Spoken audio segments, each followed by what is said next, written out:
చూడరా ఎదులేని వీరుడు.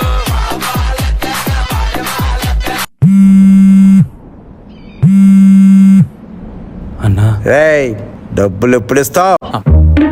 హైదరాబాద్ వచ్చాడు బాకీ గురించి ఫోన్ చేస్తున్నాడే. All lines are busy. ఇదేంటిది ఆ లోన్ తర్వాత లైన్స్ బిజీ అంటాడు.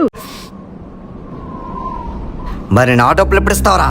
ఎప్పుడు ఇస్తావు అంటే రేపు ఎల్లుండి 18 5-6 నెలలు ఇచ్చా. నువ్వు ఇలా అడిగితే అయినా కొడుకుని వెయ్యాన్ని ఇప్పటికే చాలా రోజులైంది. ఎప్పుడు ఇస్తావు? హీరోలు వచ్చారు. ఏమైందన్నా ఎందుకు కొడుతున్నారు? ఎందుకు ఈ బాబుని అలా కొడుతున్నారు? బాబు సాటి మనిషిని విమర్శించడం అనాగరికం. నిజమేనండి, కానీ మనిషి కాదు. నా దగ్గర డబ్బులు తీసుకుని ఇవ్వట్లేదు ఇటు. Don't leave this fellow, give him to the cop. పరిస్థితుల వల్ల చేయి చాచానే గాని చేతకాక మాత్రం కాదు. మాట్లాడే మాటలు అంత పౌరుషం ఉంటే డబ్బు కట్టరా. నేను కడతా. ఇటు పైకి ఎదవలాగా అంటారు కానీ సెంటిమెంట్స్ 2 రోజులు టైం ఇవ్వు.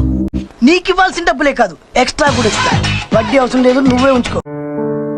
నాన్న నాకు కొంచెం డబ్బులు కావాలి. ఉన్న పొదలో ఉంటా అడుక్కోవడం తప్ప వేరే లేదు. I hate bank. చాలా అవసరం. సర్లే వీడితో ఎందుకు వచ్చిన గొడవ? ఎంతో కొంత తీస్తే బెటర్. రే డబ్బులు సెట్ అయ్యారా? మోస్ట్ ఎంటర్టైన్మెంట్ ఫీల్ అవుతుంది. ఈ డబ్బు శివన్నీకి ఇస్తే తన కష్టాలు తీరిపోతాయి. అవునా? అలాగా? ఎంత శుభవార్త చెప్పావు బాబు. అన్నయ్య, అమ్మ ఆపరేషన్ కి 4 లక్షలు ఖర్చు అవుతుందంట. నీకెందుకు సరేలా జరుగుతున్నాయి? డబ్బులు ఎప్పుడు ఇస్తావు? ఇలాంటి బతుకు కంటే చావడే మంచిది. రేపట్లోగా ఇవ్వకపోతే అన్నయ్య, అమ్మ ఆపరేషన్ కి 4 లక్షలు ఖర్చు అవుతుందంట. నన్ను ఏం చేయమంటారు సార్? ఇన్ని కష్టాల మధ్య బతికుండి ఏం సాధిస్తారు బాలసుబ్రహ్మణ్యం గారు? నన్ను క్షమించమ్మా.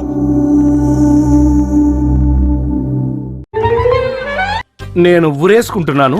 వేసుకోండి వేసుకోండి. అన్నయ్య,